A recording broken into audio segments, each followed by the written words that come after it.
Good morning, everybody. Good afternoon or evening. We are live. It is We Thursday. are live. We are live. Great. Esther says we're live. Now I know that we're live. We are live. That's right. Where's Jackie Gendron? She has been going through some arm pains with her arm. She's like 30% movement in it. Ooh. And yesterday was her first physical therapy. So she is probably exhausted from that. So Okay. Well, we're sending our love to Jackie and anyone else who's not able to make it here live with us right now. Unlike Esther, who is here, Suzanne, or at least her windows are, Adrian, Bill, Mark. What's up, Tom? Of course, Stuart, our host with the most from yesterday, sharing tales from the trail. Wow, I missed that. That's right. Here comes Suzanne. Suzanne, hey, welcome. Catch the recording if you missed Stuart's talk yesterday. It was really cool. Safas, of course, Toyin's here. We got to hear from her. There's Regina. Sans bandage. She had the bandage yesterday. Looks like she's all healed up. That's good. Of course, her faithful sidekick, Joe. There he is. Good to see everybody. I am really excited about the conversation we're going to have here today because it's pretty intense. We got many more people joining us as we speak. Good to see everyone. And please prepare to raise your hand because I think the whole, well, I don't think, I know, right? The whole point of what we do here is that we kick around ideas and see what works in our own life. It's not just me lecturing like some, authoritarian or something, although I guess some people would like that. In fact, that's what we're going to be talking about a little bit here today is a conversation on civics, humanities, and personal responsibility. How's that sound? How much time do we have? And it's interesting because I was hearing a bit of civics going on and culture, right? A conversation about culture with Lieutenant Colonel Mark just before we went live here with some of the tendencies of people in modern times, including, with their proclivity for mass media and whatever the narrative is there and all that. So let me preface everything I'm about to say that this is not a political conversation, although politics is downstream from civics. So what I mean by that is civics, the study of how humans interact and create civilizations and coexist and all that. So that's civics, right? We can also call that culture. The two are kind of commingled, right? Although culture also includes other, aspects, aesthetics or non-aesthetics and things like that.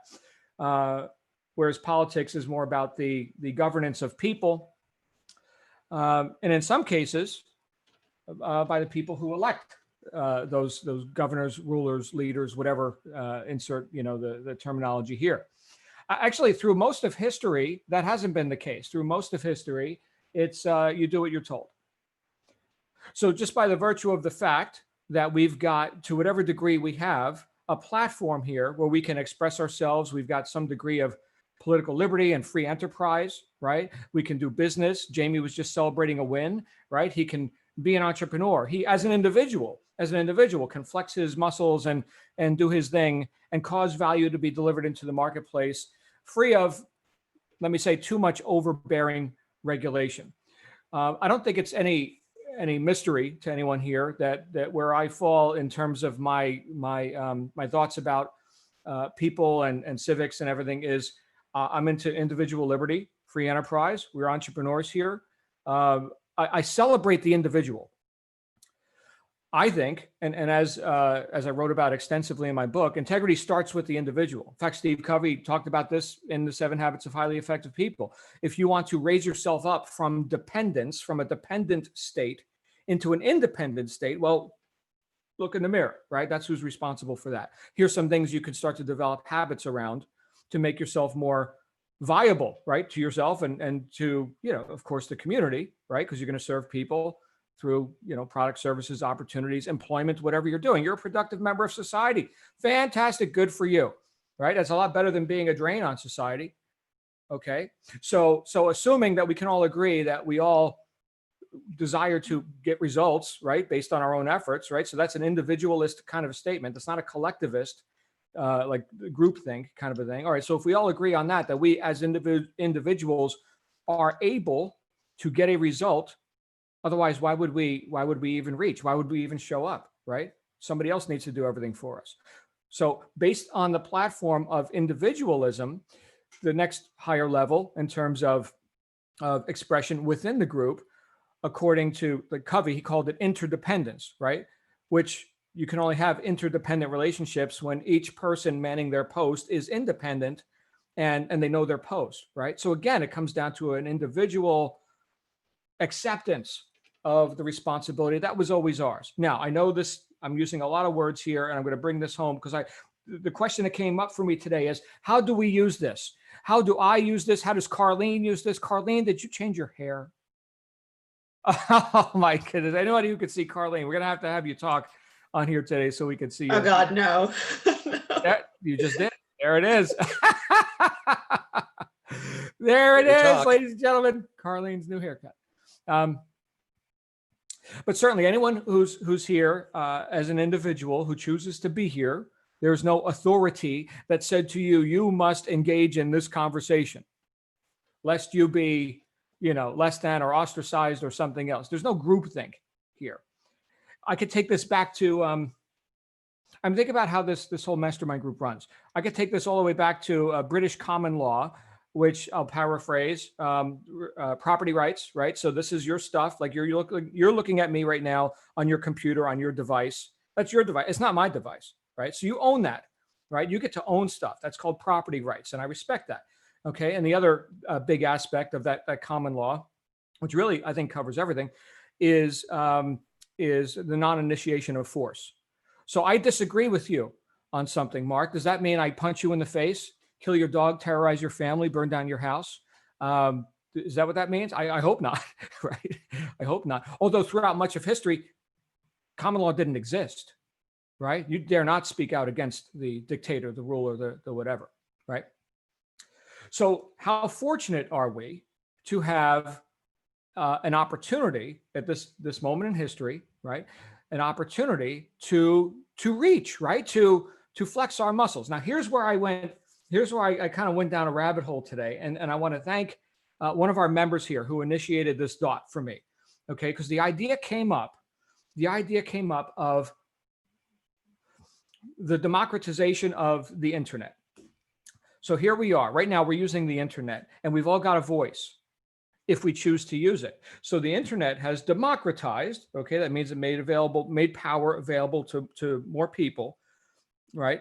It's empowered you to what? To publish. What does it mean to publish? To make public, right? So like I just made Carlene's haircut public, okay? Because she talked and the camera came on and we got to see that. Now that the public can see that, all right? Prior to the publishing of that data, that fact, that whatever, the imagery, okay? These words, prior to that, it was a private scenario.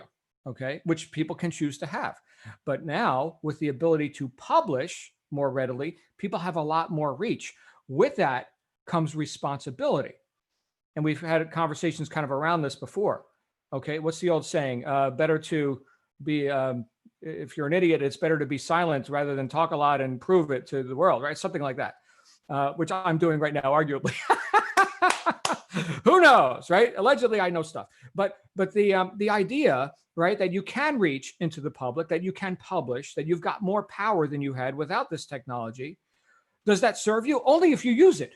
Only if you use it, right? So right here in our mastermind group, we've got people who you all have an equal voice, right? There's an idea of equal opportunity, right? For the sharing of ideas on the town square, right?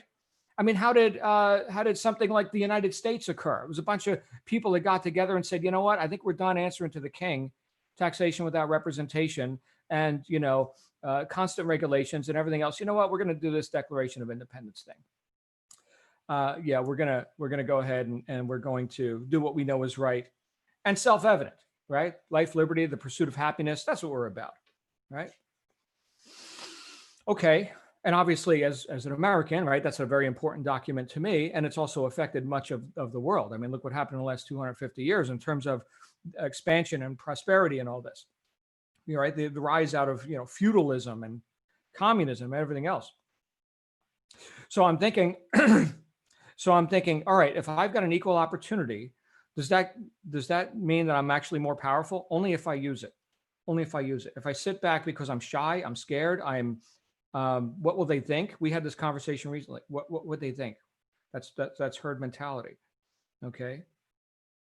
And then we get into a conversation of, well, why can't the outcome be, more evened out for people? There's such a disparity in results.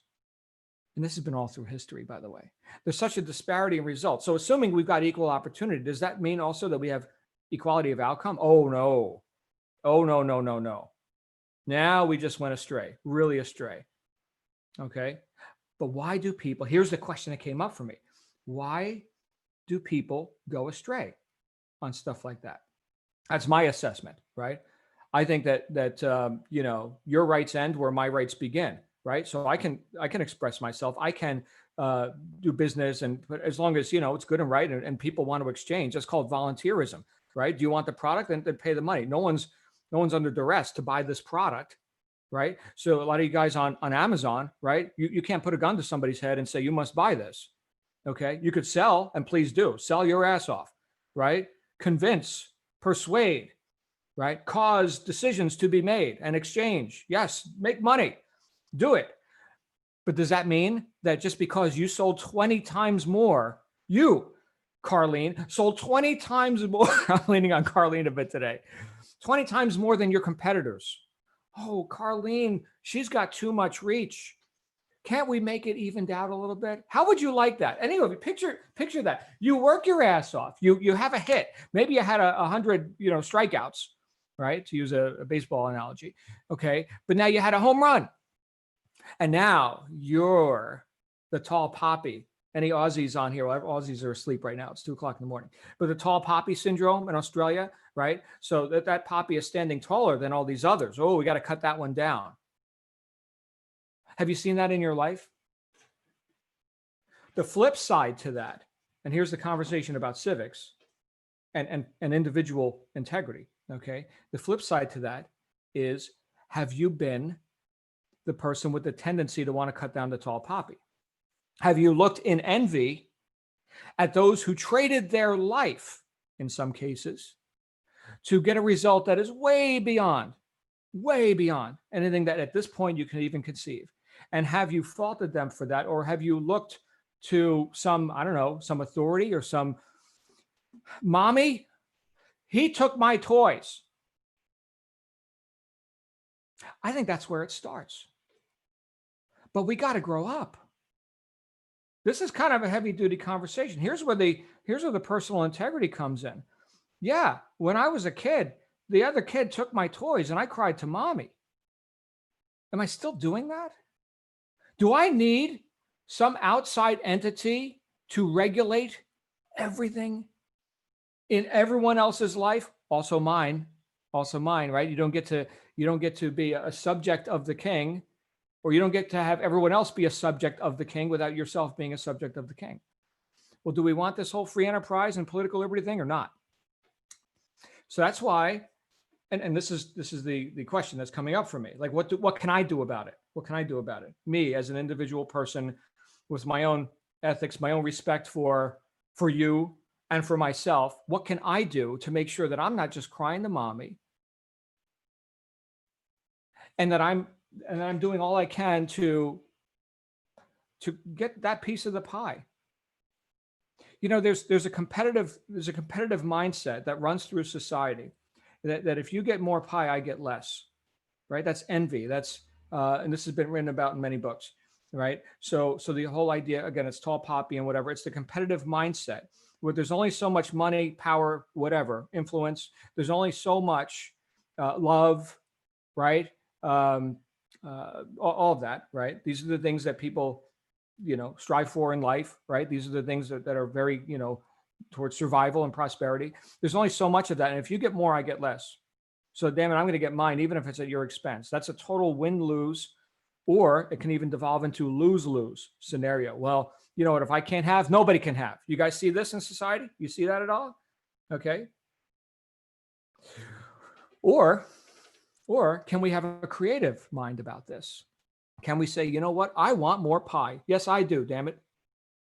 Where's the recipe? Let's make some pie. Who else wants pie?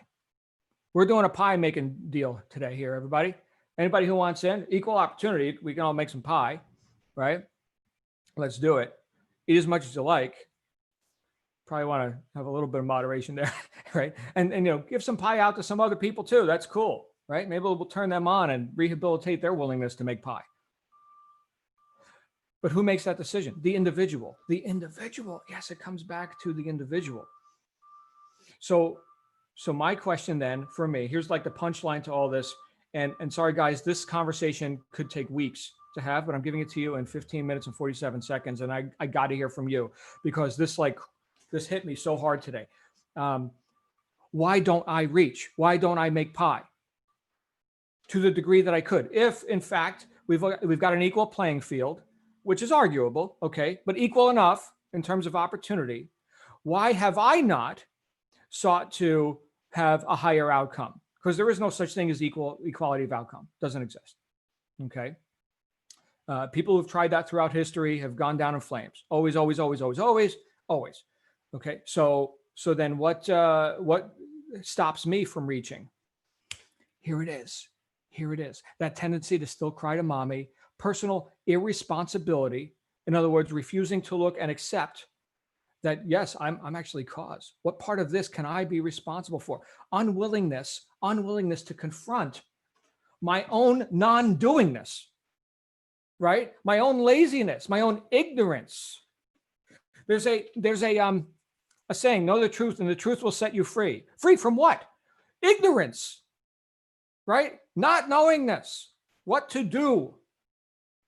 And so if we want to have more freedom and control in our lives, right? More power, more money, time and location flexibility and happy families and trips to Disney World. If we want that, then we must accept responsibility for that because the two are inseparable, which means we've got to learn some stuff so that we can, in fact, accept the responsibility and regain control in our own lives. Now, we do this as individuals. You're going to rise way, way, way above mediocrity. Way. Does that make you special? That just makes you a person of integrity. I haven't done any of this perfectly. Crap. Please help me, right? I'm a beginner compared to, I mean, look at the results of some other people, right? Do I look in envy at that or do I look with inspiration at that? That's the question. Can you have it too? And if we think we can't, then we fall back into collectivism.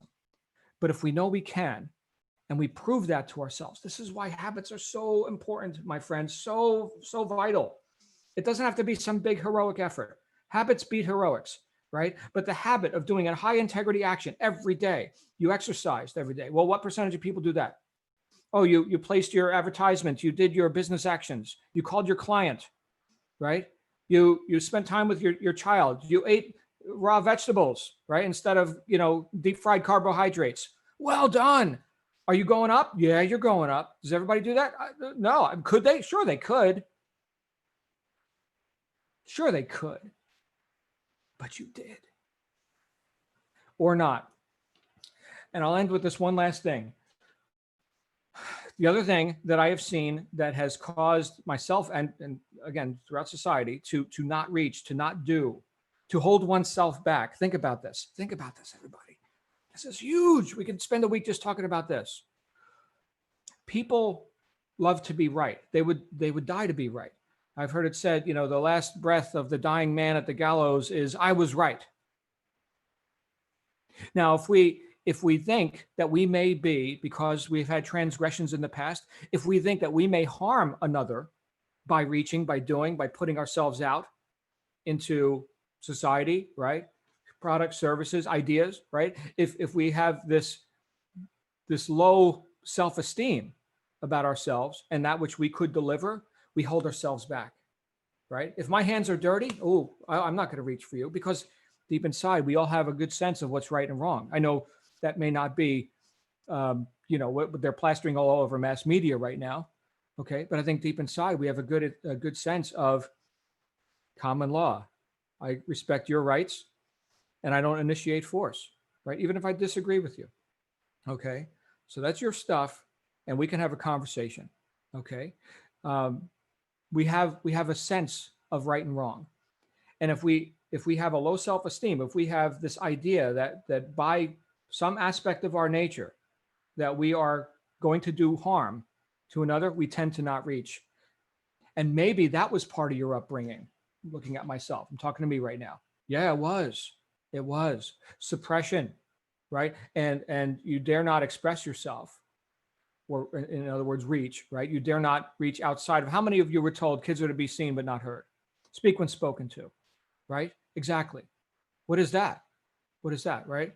So I think one of the best things I can give my daughter is a high, level of self-esteem, right? So she can express herself and yeah, make an ass of herself at times. Okay. Are we willing to do that at times? Here's an affirmation for everyone. I dare to make an ass of myself. All right. Not with malice, not with malice. Okay. I'm speaking to good-natured people here, sane people. Thank you. We know the difference between this is good and right or this is harmful. We understand, that you have rights too, right? So then what would stop me or you from reaching? Is there some belief about yourself that you're less than, that you're bad, that you're not good enough? That's the thing. And I think people who succumb to that, and they're like, you know what?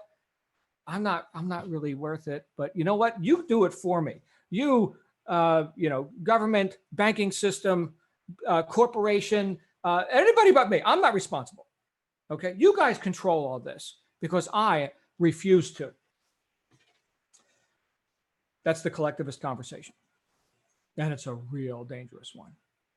So I'm thinking, I love you guys. That's what I'm thinking. And I urge you, if you're here in this group, please know that you're in this group. Okay. Nobody gets here by accident. I get something from each of you every day. Oh my goodness. Thank you for being willing to reach, to speak, to express yourself, and knowing that you're worth it. Thank you. And thank you for please, as I've said many times, please go make a spectacle of yourself. The world doesn't need any more victims. It needs leaders desperately. Please lead, right? Bring others into this conversation. Bring others into your product lines, the good and right things that you offer into the world. Make a pile of money, please. And that's what's coming up for me today, you guys. I got all that while I was in the toilet, actually. That's ideas come up in there. Adrian, what say you, sir? John, well, you've hit us with such a huge topic today. I think you've sent us into the stratosphere. My head is still. I don't even know. You said something I did the other day was seismic. I don't know what that was. That was nuclear. Well, that was last Thursday's call, I think, which was a really incredible call with some real emotion and some passion. It was an incredible call. Anyone that didn't hear it, I think it was Thursday. They should definitely listen to it. But this is definitely another seismic one, John. I mean, what you said really, I think, about monarchies, individual rights, it brings us back to where we are now all over again, because I think in the past there was a tussle between people in power, monarchies, and the individual. Then we went from villages to nations, and we adjusted our communication and our way of working, and we're doing it all over again. We're just joining a new, even bigger global community. So we've gone from the village to the world on the internet. And I think what is important for all of us is to understand, it's to have an awareness and an attitude towards systems, because the danger in all this is that in theory we're freer and we've got a lot more opportunity and we can assert ourselves, but then we are in danger of getting boxed back in by the system, particularly now artificial intelligence, platforms, keywords, all the things we've all been grappling with. So please, I think we've got to always remain aware of our individualism, our ideas. That doesn't change, but dare to win, dare to do something. Don't be put off by the enormous apparent obstacles of the keywords, the AI system, the algorithms.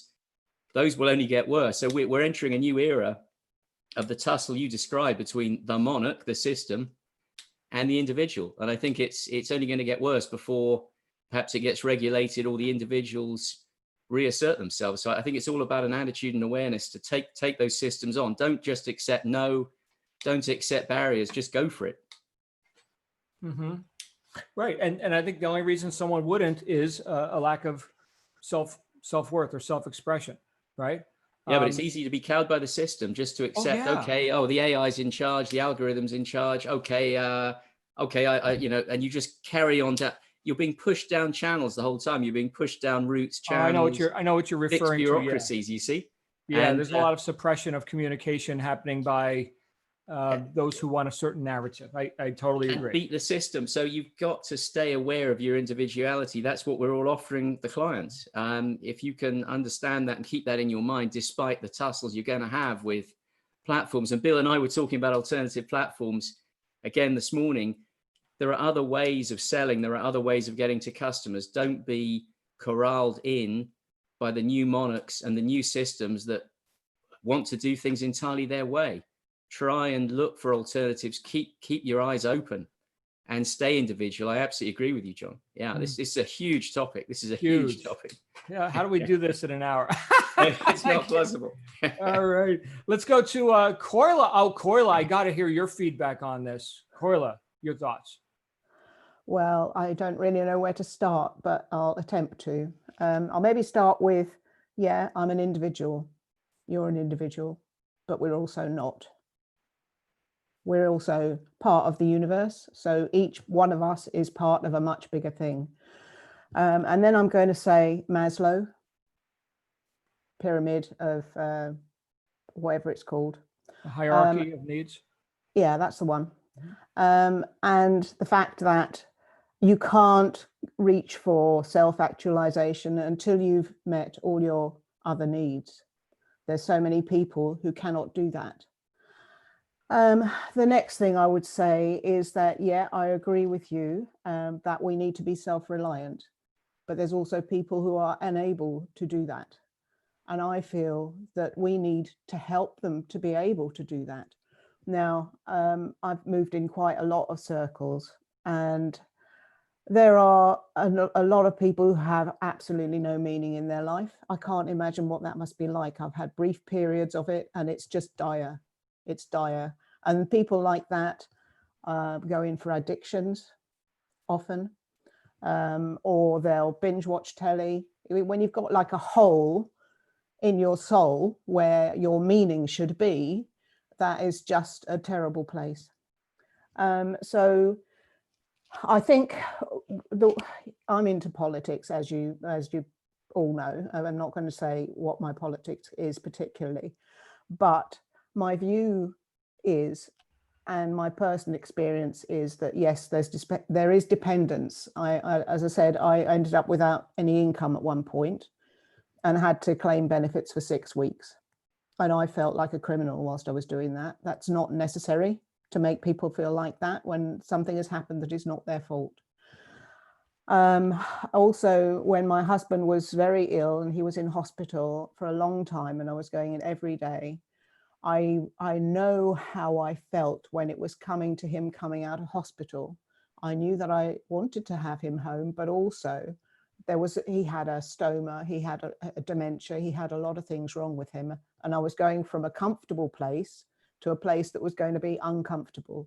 And I could feel that resistance in me. And it's the same kind of resistance you get when something's being done for you and you need to then step out and do it for yourself. It's hard.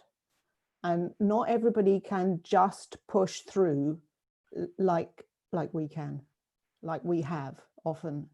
Some people need some help. And I think our responsibility, as well as being self-reliant for ourselves, is to help other people, if they possibly can, take the step to be self-reliant for themselves. And that doesn't happen via punishment, which is what is happening at the minute. People are being punished for not doing things.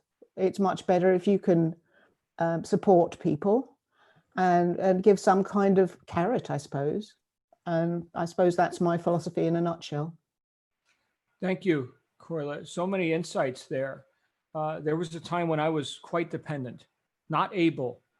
And thank goodness for the catalyst of others. Exactly. Yes. You needed somebody. Always. Every great breakthrough I've ever had has come through the catalyst of another or others, right? You mentioned addiction, right? Yeah.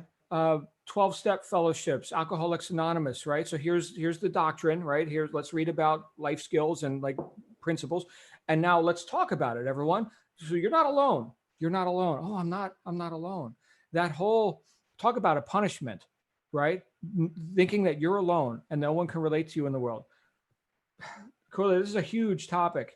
And how much benefit does Koila and anyone here who's lifted themselves up by their bootstraps, because yes, you are able, right? And now you demonstrate to others who are willing to look, right? Oh, look, we can walk this path and look, it's better. We got a better result over here. And for those who need a lift, here's some pie. Here's some pie. Taste it. Nice. Okay, here's how we made it. Come on. Here's how we made it. Guys, you wouldn't recognize me 35 years ago. I mean, obviously I was 35 years younger back then, but I was least likely to ever be the guy running a conversation on philosophy like this. Oh my goodness. My life was a wreck. I was almost dead at age 15. Well, and look at you now. Yeah. But you needed that help, and so do yeah. other people. Oh, sure. And we need to remember that. Oh yeah. Stay green, as they call it in the 12-step fellowships. Don't forget where you came from. Don't get cocky, right? And look to others, the newcomer, the new member who's just coming off the street, right?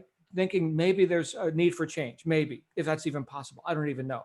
That's the most important person in the room. Interesting stuff, Koila. Thank you for your sharing. I got to stop talking because we got a lot of hands up here. Where's Regina and Joe? Go ahead, you go first. Go ahead. I guess I have the front seat. Okay. Well, the only thing I could think that I could compare it with would be in Florida, we have a lot of sharks. And we have little fish that go on they suck themselves to the body of the shark, and they take the remains that are left. And instead of going and catching their own food, they just take what they can get from the shark. And it sort of relates to the way life is now. But unfortunately, the sharks are changing. They're not the sharks that we could depend on for growth and advancement. They're kind of like the sharks that are going to turn around and eat you. And it's a scary situation. I think that it's important we all keep our independence and we fight for our independence, because to get anywhere, we have to do the work ourselves. But it's also great to know that there are people available that can give us the support and encouragement that we have, instead of suppressing it and saying, you're not allowed to say that, you're not allowed to do that, you're not allowed to be that, you can't go there, you must stay home, you must do this, you must whatever. And I don't know, it's hard to explain exactly where everyone is. And I don't think it's nationwide, I think it's worldwide. We all want to come out of our shell. We all want to be something, but we're not quite sure where to go anymore. You know, the world is being shut down. It's important that we fight. I think this is basically where I'm going. It's important that we fight for our independence, and we fight for our freedoms and our want to be all part of a world, yet at the same time offer our own special gift. Like John. Okay, how did we feel when John left this first group and we couldn't find him? You know, I mean, we were all lost. But if we were like the Remoras, we never would have found him. You know, now we have to jump off the back of somebody else, and we have to find out how to do this. So I'm hoping through all this we find community, and we find more good news. And I think a news station, worldwide news station, has to come out. We have to put a television station and make it the John Lavinia show. Well, we're broadcasting on YouTube and Facebook right now, so. So let's get moving on that. And I think Joe has something to say. Yeah, it's one of my issues also is it's just community. You know, we get together with like-minded people, and we're able to, you know, advance ourselves from others. You know, each of us help each other out. And I think that's where, you know, our growth is really coming from. And it's not like, well, okay, well, he said, she said, and so forth. No, it's, you know, we have to do what we have to do. Each individual, it's like I said, we have to pull up from our bootstraps and, go forth. It's not, okay, somebody needs to help me. Yes, okay, but you can't be that selfish person. No, You have to be giving. If you give, you'll Yeah. receive. absolutely. And And support each other. right. And I think that's where we have to be. And, in here, we see that every day. Mhm. I'm done. I Stick agree. it out, John, stick it out. So all three of us, or all four of us who have spoken so far today have agreed. Yeah, we don't do this alone. So Right. powerful individuals make a powerful group, and you don't do it alone, right? No. So that's kind of like the dichotomy that Coiler brought up, right? Mhm. So good stuff. Thank you guys. Well, I see Kitty's here, then Stuart, and Bill. What's up, Kitty? Kitty. So a few things, just kind of adding in there. So when you were talking before about like personal responsibility, and sometimes it's really hard for people, their unwillingness to affect change, and that that part of it, when you do affect change in your life, you end up going to a place that can be scary because it's new. But that affecting change makes you live and makes you be outside of your comfort zone, and that is what is scary, but it's not impossible. And so so a lot of that has to do, like, we have a point of view, but sometimes we need to change not just our point of view, but our viewing point, where we're actually looking at something from. The viewing point, when you look at it from a different viewing point, you see things differently, and you can then respond differently. And so that was just another thing. And then when you said that we should all like dare to make an ass out of myself or ourselves or whatever. The other thing that I would add into that is also that we need to be able to make an ask out of ourselves, ASK, because asking, putting it out there, I need help. And I got to say, I just had to do that. My brother was in the hospital. He's still in the hospital, but I needed to ask some friends for help.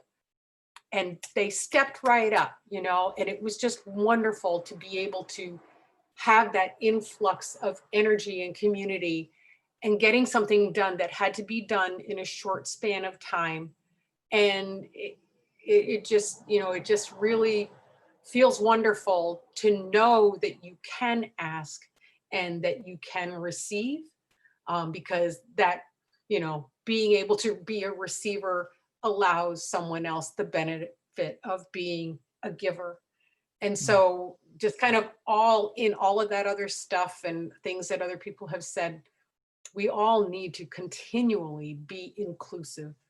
When we set ourselves apart, even if it's just because we're down about something, we're not allowing ourselves the benefit of the companionship and the influx of energy from other people. And so it can be hard sometimes when you're not willing to affect change in your own life. So that's my spiel for today. Thank you. And bless you, Kitty, and wishing your brother well. Yeah. Thank you. Thank you for being here. And let's go to Stuart and Bill, then Elmer and Hungsan. Hey, Stuart. Hey, John. Hey, everybody. This reminds me of the old adage, give a man a fish, he'll eat for a day. Teach a man to fish. Well, then he's got to go down and get a fishing license, but then he doesn't have a social security number. So he's got to go to the social security department and get a social security number so he can get the fishing license so he can go fish. Anyway, that was just kind of a joke. Individualism versus collectivism. I think it's a really important topic. I think that, we're sort of seeing this in the state of the world. And I really want to echo kind of the duality and the challenge that people have been expressing, right? Because on the one hand, the individual is important. And on the other hand, we're all part of a community, and we have to figure out how those two things work together. John, I really appreciate the way that you say these things, because I believe that a strong community comes from a collective of strong individuals, right? And this concept that the rights of the one versus the rights of the many and things like that, and what you said earlier about my rights end where yours begin. You know, I grew up as a city kid and fled to the wilderness of New Mexico here for a number of reasons, but one of them was really to just live my life with as much freedom as you know, I could manage to create in my life. And I think as time goes on, you know, it's the creeping of collectivism or the degradation of individual rights, right, is sort of a big push. So obviously this is a big topic. I think individualism is really one of the ways in which we can differentiate, even going back to what we were saying yesterday, right? It's what makes us different. It's what sets us apart in terms of in the marketplace. I think it's also how we are empowered to be cause, right? And if you realize that, you know, you as an individual can create change in your life and in the world, right, then that's empowering. And then we go out in the world and we do those things. Talking about like the, you know, I caught a little bit of the conversation this morning about the crown and monarchies and things like that. And it brought me back to the days of the Magna Carta, right? And so we're talking 1215, King John, right? And this is where common law comes from. And I know a lot of you, you know, you folks in the UK know a whole lot more about this version of history than I do that we learn here. But from what I remember, you know, the only thing was divine right, right? The only rights that anybody had was the king. And if you were divine, you were right, or whatever it was. And this concept of every time that the king, you know, every time there was a new king, all the royalty and all the nobility would get replaced and they would lose all their property. They would lose all their estates. And so this is really where this came from, is that all the barons and the nobility grabbed King John, 1215, and they said, they gathered him up. There was some place, one of you guys know where that was. It was some famous place where that all happened. Runnymede? Say that again, John? Runnymede? Runnymede, yes. Runnymede? Yeah. And Coyle would know. of course. Yeah, it's Runnymede. Yeah, Yeah. it was signed at Runnymede. And so essentially they said, hey, King John, we got this paper here. It's called the Magna Carta. It gives us all rights and creates common law, and it holds the royalty accountable and makes it so that the royalty and the common people all have to be accountable to the same rights. And King John was like, well, hell no, I'm not going to sign that. Why should I sign that? And they said, well, King John, if you don't sign this, then we're going to cut your head off, right? So good motivation in terms of, you know, creating a situation like that. But I think the Magna Carta, and then in conjunction with the Iroquois Confederacy here in the Northeast, and some of you guys live in the Northeast, right? The Iroquois Confederacy, or the Iroquois Constitution, was an unwritten set of guidelines for how to, you know, have a peaceful, organized society. I think that was in the 15th century or 16th century, 1500s. But all those things are super cool because they really help to shape our own constitution, our own Bill of Rights, and our own understandings of freedom in this country. As a parent, you know, one of the, going back to like the golden rule and things like that, right? And do unto others. You know, I've always sort of been of this mind that there's really only one rule or one law, right? And it's be respectful of other people and their stuff. You know, and somewhere in there you could say be respectful of yourself, right? But really, I think everything that I've ever tried to teach my kids, everything that I've ever tried to live my life by, always comes back to those basic principles of respecting yourself and respecting other people, right? And then one thing I wanted to say, I wanted to call out my brother Glenn, because you know, I know we talk a lot about live long and prosper and Star Trek and things like that. John, we talked about this a month ago. If you can't do this, yeah, right. And there's a genetic marker that connects the two. But you know, I've always been a Star Trek fan, and maybe some of you guys can appreciate that as well. You know, I remember growing up and learning about the Federation and things like that. And then I want to say it was like Star Trek 3, Search for Spock, right? And Spock is dying, or maybe the one before that or whatever. and he's in the radiation thing, and this whole the needs of the many outweigh the needs of the one, and it's an interesting concept, and I think that this is going to be an ongoing discussion. But thanks for bringing this up, John. Thank you. Good stuff. And that one line out of that movie can be taken a number of different ways. Pretty interesting. Great. We still got a ton of hands up. We're going to keep on trucking. We got Bill McDonald, and then we got Elmer and Wayne. What's up, Bill? Hi, guys. I really can't believe your subject matter today, because we should really be on here for an 8-hour shift discussing this. What I will say is that most people, and whether you like this guy or didn't like this guy, Muhammad Ali, self-belief, I am the greatest. That's all he had to say to project his own self-belief. He knew he was the greatest, and there's no reason why we can't know we're the greatest. I was talking to a guy that's not too far away from me, my daughter's fiance, this morning. I tell him about an old man I work with in the aircraft industry. And when he was getting into a bit of bother with some of the managers, he used to say to them, hey, if you don't like me, you can leave and walk away. And that left the manager standing there going, hold on a minute, I can leave? And by that stage he was gone. But that's his independence, his self-belief in himself. I have said the right thing. If you don't like it, do what you want with it. Stick it in your pipe, smoke it, whatever. But we all share that here today. And I'm not going to say any more, because so far, everybody that has spoken has blown me out of the water with what they've been saying. Apart from Stuart, whose knowledge of the English history system is 10 times better than most of us, apart from Adrian's. But what I will say, the Magna Carta in its ideal position was a good idea, but I'm sorry, it still continues on with barons and feudal systems and everything else. So it would be nice if it worked out, but at least America has had a go at it. There you go. Where are you, Bill? Back in Portugal, John. I was going to say, you do not look like you're in England. Being a Well, it could be, reflection of palm trees and sailboats. Yeah, Bournemouth looks the same. Very good. Let's go to Elmer and Hung San. Hey, Elmer. Hey, everyone. How are you? As you guys were going through the discussion, what came to mind was that, yeah, it definitely starts with the individual.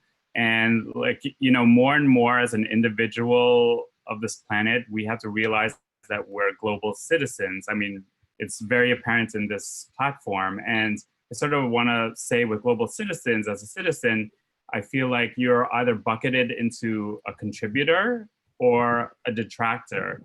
And contributions can take many forms. I mean, it can be as simple as, what energy do you bring to the room? I mean, just as simple as being positive in terms of wanting to contribute, and contribution could be to friends or to this group, or just even bringing like a warmth and a presence to somebody who may really need it. And to Kitty's point, it's in those times when we ourselves really need it, it's really great to allow somebody to be generous to yourself, because it allows them to be a contributor to your well-being. And going back to the energy as a contributor, you also, we all have a limited amount of energy, and it's also deciding where and how we want to put that energy out. Do we want it to put it and get absorbed with our detractors, or do we want to continue putting our energy in contribution?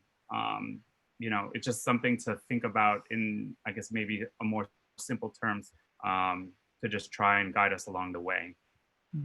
Thank you. The saying that's come up for me a few times while you were sharing, and Koila, and really everyone, is the best way to help the poor is to not be one of them. So there's the power of the individual. Okay, so you're able. Thank you for being able. Thank you for being independent. Right now you can assist others. Right, but if you're dependent yourself, what do you got to give? So I think that's the dichotomy right there. Thank you, Elmer. Good to see you, Hung San. Let's go to Wayne, and then Allison, and then Mandy. Hey, Wayne. Good morning. Amazing discussion today. I have to say it's quite something. And I often kind of wonder if I put my hand up to say something too often, but I guess one of my thoughts is that you need to engage and be part of it. And you were talking about that this morning. If you're going to progress, you need to be engaged you need to be taking action. So I'm a bit of an introvert, and it was tougher in the early days of these conversations to put my hand up, but I love being part of this discussion and engaging in it. So many great things said, and echoing some of the things that Stuart said there, and then what Elmer was just saying about starting with the individual and moving to the collective. And a few years back, I was studying a theory of human consciousness, human progression, human values. And so again, going back to the fundamentals of biology, like I've sometimes said, when we were just a few people on the earth, it was one person for themselves, and it was about picking a berry or hunting an animal and surviving. So it was about the individual and it was about survival. And then a few individuals discovered that if they got together, maybe family groups, or they banded together, and that they formed a tribe, that collectively they could survive a little easier and get further ahead. Then a bit longer, then people thought that they could take advantage of other people, so they started to become the individual again. So marauders, sort of attacking other villages and so on. And then so then the next stage after that is that the laws are formed, militarization. People need to protect each other and protect each other's property. So now we start to have that collective for the good of all again. And then we move into industrialization, and we move into capitalism, where again people start to benefit for the individual. And now as we move here into the 2020s and beyond, and information is available, again we're moving back to the collective, where information and group thought becomes more and more powerful, and we work together again as the collective. So there's that move from the individual to the collective to the individual to the collective, and we move back and forth. And the thing is that as part of this theory, you're never ever at one of those points. There's always various points in all of us. So if we see crisis happen, we see people start to move back into some of the earlier stages where it's about looking after myself, or where we need to band together and get out of this situation. So we exist on all those levels. So that dichotomy, that sort of irony of the fact that both need to coexist is there. But the key is always making sure that we're taking action. And I mentioned a few days ago, maybe last week or the week before, just about the fact that every decision we make influences the outcome of the world. So history is influenced by every small decision. Even the fact that you took a drink out of your cup right now changes the history of the world. So I think as we take action, and we work together as a collective group here, we're all individuals, we're all working towards a success, but we can help each other with success, but also that collective consciousness as we move together as this group, that we can help the success of the world. So that's my input for today. Thank you, Wayne. Always profound. Wayne's got some insights, whether it's aviation, biology. There we go. Thank you, brother. Good to see you. Where's Allison? Allison. Let's get Allison, and then Mandy, and then Jane and Neil. Hey, Allison. Uh-oh. Where's Allison? Allison. Earth to Allison. Allison's not working out. We're going to come back to Allison. That brings us to Mandy. What's going on, Mandy? Let's get you out here. Right. Can you hear me? I've got a new microphone. There she is. Yes. Okay, very good. Great conversation, John. Thank you, my friend. What I wanted to say is that we are a community here, so we're sort of a collective, but we're also individuals within that community. And therefore, that's the personal responsibility that we take to show up. You mentioned about low self-esteem and not good enough, etc. And you also mentioned about children to be seen and not heard. I'm cuddling my cat, sorry here. And I think my parents, for example, they're all in their 80s now. They're in their 80s, and so I've been doing their family tree, and so some of their parents were born like in the late 1800s. And so I think to be seen and not heard was your opinions don't count, just do what you're told and go and sit over there. And for the most part, that generation did do that. They just went and did what they were told. But my parents were good parents, but because of that, they didn't know how to love you. They didn't know how to demonstrate that love. And that's what makes people grow up with a low sense of self-esteem and thinking they're not good enough. And therefore, they think that they may not necessarily want to show up on these calls. And that was definitely something that I felt. But I also wanted to show up as the best version of myself. And to do that, you have to show up at these calls. Because of the way that my parents brought me up, and I don't blame them, they were doing the best they thought at the time, but it meant that I did look for love in all the wrong places. When I realized it wasn't working, I went to self-help books, and I've got a bookcase with about 3 bits now, which have got books on all of them. So if anybody comes to my house, they're going to think they've got the right one here. With some of the ones that are on there, but you need to do that. You need to take responsibility to improve yourself, because nobody else can necessarily do it for you. And then when I was 40, I was pregnant with my first child after a couple of miscarriages. My husband decided 6 months in that he didn't want to be with me anymore, and that he wanted to go with his best friend of 20 years, his wife. That's his story. And he did. But because I wanted that child so much, I was not going to let anything harm that child that was inside me. So I went through it. I had the baby. He was there then. She came to the hospital the day after he was born to see the baby. But I have grown so much since that time. And my son, it was the best thing that ever happened to me, because being a single mum for like the last 15 years now, I have had such a brilliant relationship with my son and been able to do that. And he has taught me so much. He was quite nervous when he was younger, but I always determined I would not treat him the way that my parents treated me. And so I always gave him hugs all the time. I told him how special he was. I praised him to give him a stronger sense of self-esteem, which I know he has got now. But as he grew more confident, I was then put outside of my comfort zone, because he wanted to go on to higher and higher flumes and higher roller coasters. He was always that one little bit out every year where he wasn't quite 1.3 or wasn't quite 1.4. So we had to wait until the next year. And I said to him one year, I am never going on that ride. And the next year he's, yes, you are, we're going on that ride. And it was like a big swing that went all the way to the top and then all the way out. I don't know if anybody knows Thorpe Park. And it was going, and it was like, I was absolutely dreading it in the queue. But because I wanted to do it for him, because he couldn't do it otherwise, I went on that ride. And I still don't love it, but now I do all the other rides as well, and all the tall ones. I'm not scared of heights anymore. I do the biggest flumes you can find. And it's stuff we do together. But that has built my self-esteem. And it makes me realize how much I could have missed out on if I hadn't done that. And how much people miss out on by not showing up as their greatest self, or by not taking that chance to go through their comfort zone. And I just implore people, just take that chance, try and get out there and just get out of your comfort zone, because you're only living as half of yourself if you don't. And just each foot forward gets you a step closer to who you could be.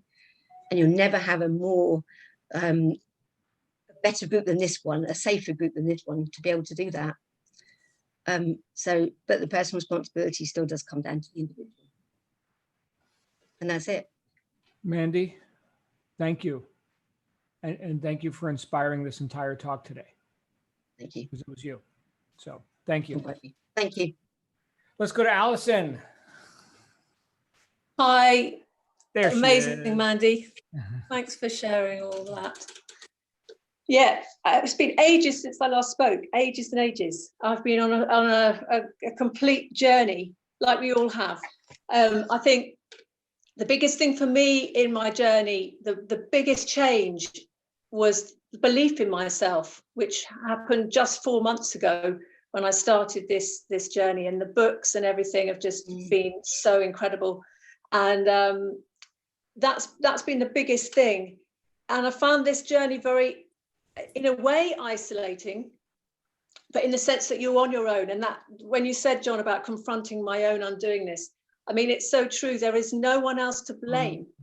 And I can see where I've been in the arts. I'm a theatre producer and acting and singing. And I've always blamed the arts for not being financially, how hard it is to get money in the arts, unless you're the top 1%.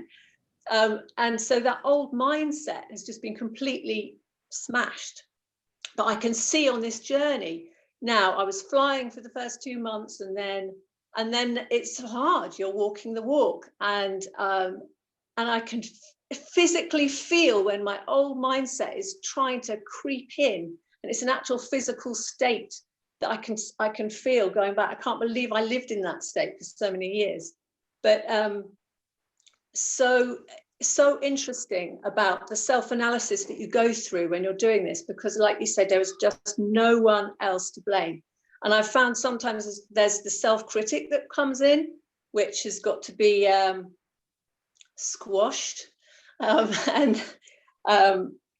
think that's this group is just fantastic. The stories in this group, the different nationalities, all where we're from, what our lives are, is just absolutely, it would be wonderful to hear everybody's story. And this group is elevating the journey for me. And it's every day, it's a reminder that it's not just about products and money. And there's an ethos and there's something greater. And to tap into our essence every day, and that be our guidance. That's it. Thank you. Thank you. I get so much out of each person who shares here. And it's so good to hear you again, Allison. So glad you're here with us. Good stuff. We are at the top of the hour. We're gonna go run over. Obviously, we're gonna run over. We'll be respectful of time as well. We got Jane and Neil, then Glenn, Mark, Habiba, Jane, and Therese. So Jane and Neil's got the floor. Hi, John. Hi, everybody.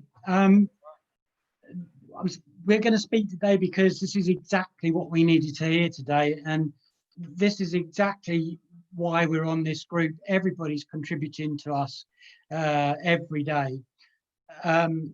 Obviously, with our business today, we were talking about it before we came on the call, and that little bit of self-doubt has started to creep in, thinking this is not easy, it's quite hard to do.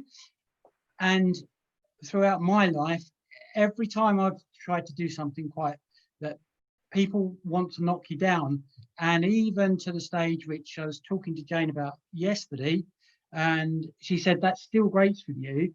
As you all know, I've got a dog, we do agility, and I was supposed to go to the World Championships this year. One of the people that was in our group of friends said, you're obsessive about doing that with your dog. I'm never going to be obsessive about that. I'm only doing it for enjoyment. And yet he's at one level and I'm sort of at another. I enjoy what I'm doing, and that's why I want to do that. But coming back to today, our self-doubt was creeping in about our business. And then we come on and hear this. And I look at our business today. In 3 weeks, we've had 44 orders. We've sold to France. We've sold to Germany. And yet we're doubting what we're doing. What is going on? And you think, just keep going and just take the inspiration from everybody today not to stop, because we are so on the right path. And without you and everybody else in this group, I don't know what, it was such the right thing at the right time today. And I thank you for that, for you and the group for sharing today, because it's put us back on the road of exactly where we need to be. Thank you. And thank you, Jane, as well, for being a part of that whole mission, right? Because Neil's not doing it alone either. I've got something to add to what everybody's been saying today. I know, surprise. I've always had self-doubt, self-criticism. A lot of it's been put into my head by people in my life. You listen to it. You don't think about the people that are saying, oh, but you're doing really well and this. It's always the ones that are negative. But I've learned over the years, or particularly since doing this, listening to everybody else every day, that those people don't matter. It's how I feel. It's what I'm doing. And also recently I've been put in this situation, well, not a situation, I do Reiki, I'm a Reiki master. And I was asked to help out a gentleman through distant Reiki, because I can't practice at the moment, because he's at a very low ebb. He's suicidal, he's taken to drink through the coronavirus, losing his job, etc. And I thought about it for a little while, and I thought, well, that's quite a responsibility put on my shoulders. So I spoke to his wife and I said, yes, I'm willing to give it a go, but it has to come from him. You know, I can't fix him. That's not what Reiki is all about. So anyway, I started doing the Reiki sessions for him a couple of times a week. And I've had, he's a more even keel. And that's what Reiki does. It helps you, put it in a better phrase or a non-spiritual phrase, it helps you sort your shit out. It can help you focus your mind and get you feeling more focused. And he seems to be on a better, he's not cured, he's not fixed, but although he's going out and getting drunk, he's not getting to the stage where he's proud. So that's a step forward. But I said to his wife, yes, that's not me, that's Reiki making him feel like that. Because although I'm a giving person, I like to, whether it's gifts, time, energy, in this case, you need to know that those people are doing it for themselves, and that's not my responsibility. The same as it's my responsibility to make myself feel better, but it's not my responsibility to make you feel better. Does that make any sense? Well, you can't help those who refuse to help themselves, right? I mean, you pick up somebody who needs to be picked up. They got to be willing to stand, right?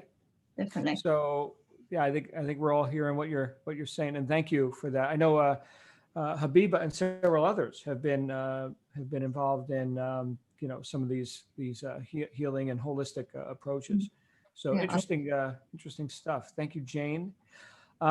By the way, for anyone who we typically have 45 minutes to an hour. If you need to go, no disrespect. We understand you need to go. I just definitely want to get to everyone who's got their hands up. We have several more. Glenn, then Mark, then Jane, and then Therese. Glenn, you've got the floor, sir.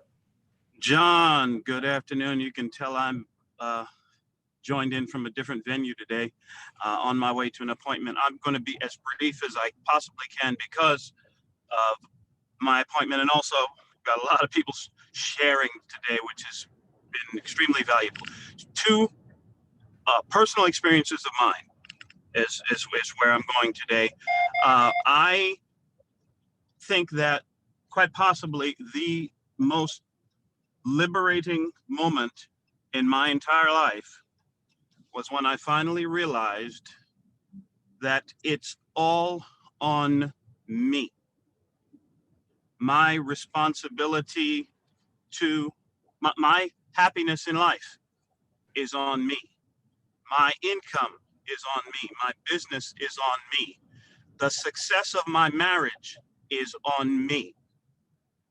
My own sense of self-worth, self-esteem is on me. My place in the world, my willingness to reach out and help someone else to not be one of the poor. It's all on me. So what's that mean for me? I get to accept and take full responsibility for all the circumstances in my life that I have, by my own actions, created them. You notice I didn't say blame. Responsibility, accountability, everything that currently exists in my life is the result of my own choices. So what's that mean? If I want different results, pretty simple, make different choices. And when I finally figured that out, oh my goodness, the whole world became this glittering paradise of freedom, because I realized finally that if I want to change my life, I can change my life. If I want my life to be different, I can make it different. I don't have to blame anybody. To me, there's no finger pointing in my life anymore. It's not the government did this, or my girlfriend did this, or my kids did that, or the white man be keeping me down, or whatever it is. There's no more of that in my life.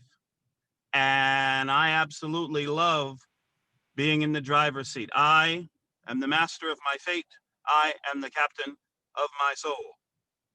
So to me, that was enormously liberating. And as you know, John, my efforts and my habits and daily activities are all directed toward creating the kind of life that I want for me and for mine. The one other last thing I'll do is just a very brief recommendation. There's a book I read a couple of years ago. Had been hearing about it for decades. Never actually sat down to read it. And when I read this book, it changed my life. It is the most important, most life-changing book I have ever read. We'll never take it up in the book club because a book a study on this book would take 6 months. Atlas Shrugged by Ayn Rand, A-Y-N-R-A-N-D. I would highly, highly recommend it to anyone and everyone in this group. Read the book. I'll tell you right now, it's a project. It's a major commitment to read this book, and I recommend it. And that's all I have to say about that. Thanks. Back to you, John. Thank you, Glenn. And yes, you are in the driver's seat of a really slick ride. Looking slick as always. Love the colors, the black leather with the gray piping. That is very, very nice. Very nice. First class, brother. Yeah, Atlas Shrugged, Ayn Rand is a classic if you can get through it. The Fountainhead would be a more abbreviated version of the same sort of philosophy. So good stuff. We've got Mark, Jane, Therese, and Jamie. Hey, Mark. Hi there. Long time listener, first time contributor. I just think this is all about support when you need it. And I agree with so many contributors today because going back to what Coyler said, I work for the job centre over here in the UK. And I'm there to pick people up, to help them. Lots of people are needing help right now. And I can offer training, I can offer them financial support, lots of things. But it's all about the personal responsibility. The person needs to accept the help that's on offer. And this has been the help to me. This group has been amazing. I, every day, like Jane and Neil were saying, it speaks to me. And it's amazing how there's always some relevance there. But it's up to me to show up. It's up to me. It's the first time I've spoken. I'm glad I have. It's so important to actually ride that roller coaster. As sorry, I forget the lady's name. Somebody else was saying, so glad that she had a son and pushed herself. This is all about pushing yourself. Life is about pushing yourself. So yeah, just thanks everyone, and thanks for being my support. So I'm accepting it, and I've got full responsibility of my life too. Thanks, Glenn. That's it. Thank you, Mark. And thank you, Mandy, for not even knowing that you brought up the topic for today. So that was Mandy with her son. Let's go to Jane Akinley, and hopefully I'm even saying your last name right, Jane. I was disabused of my false knowingness of Ivier's name yesterday. So Jane, thank you for making it simple for me. How's it going, Jane?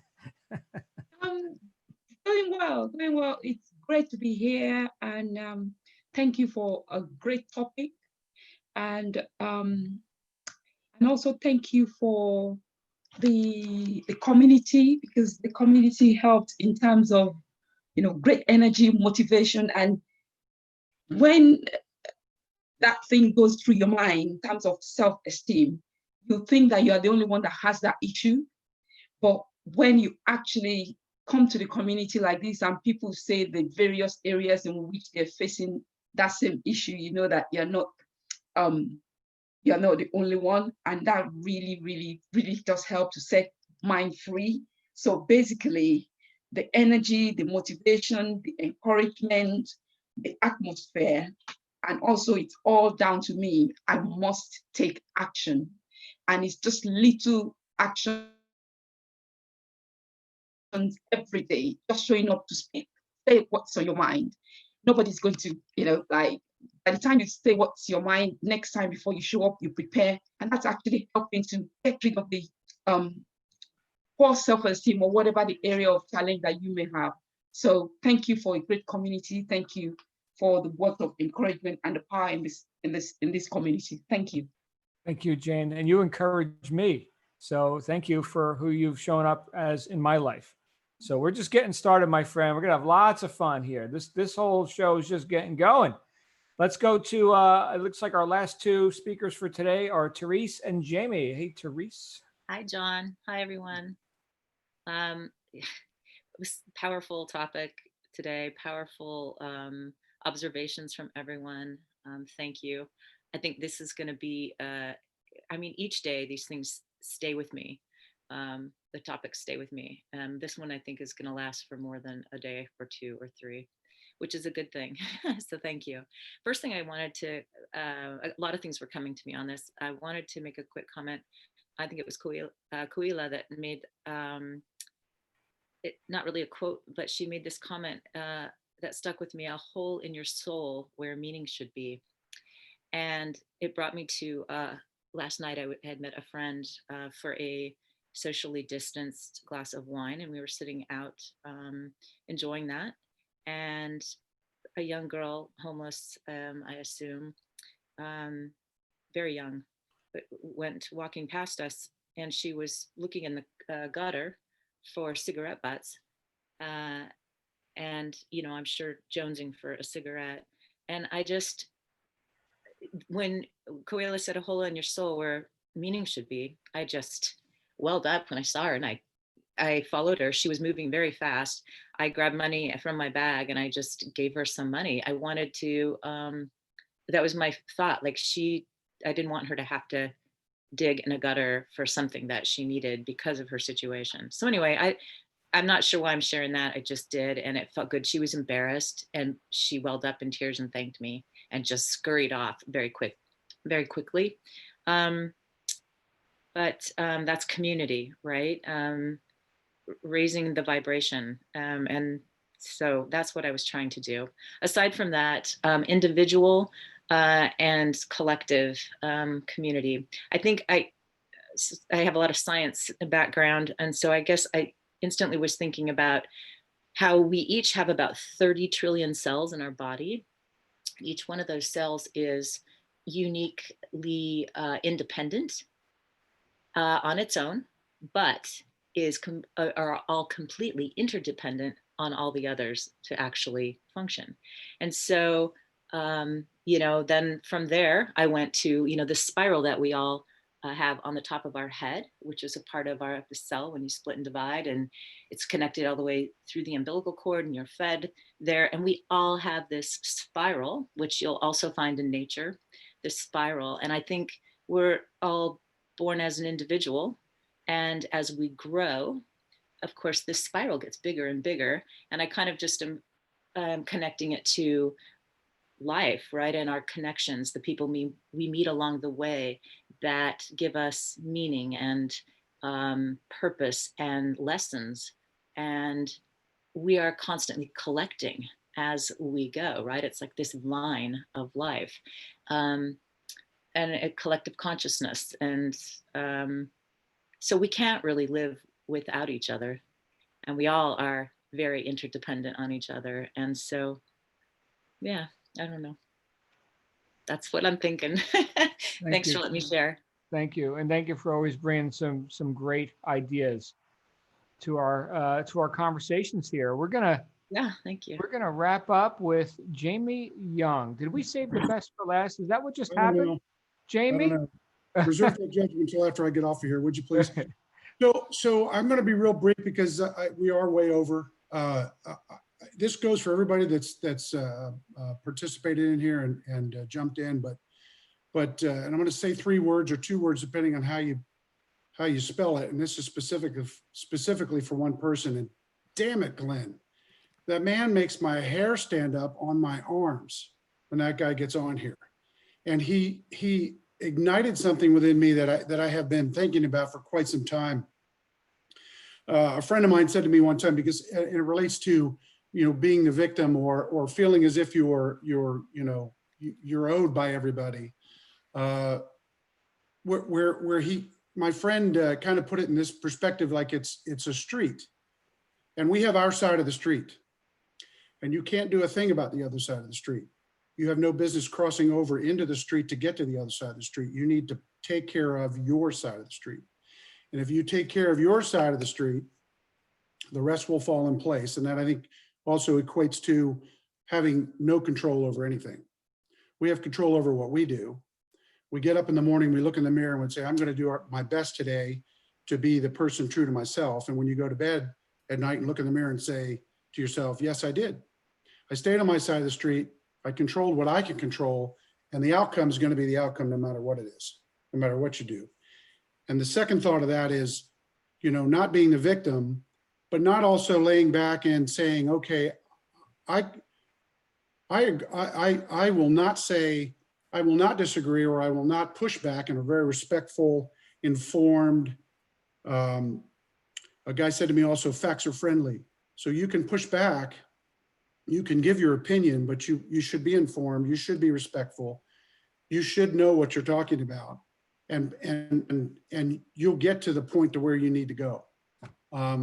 But every time I feel like I need to go control the outcome, and I think about the street, and I turn around and I go back to my curb, and I make sure that I watch and manage my side of the street.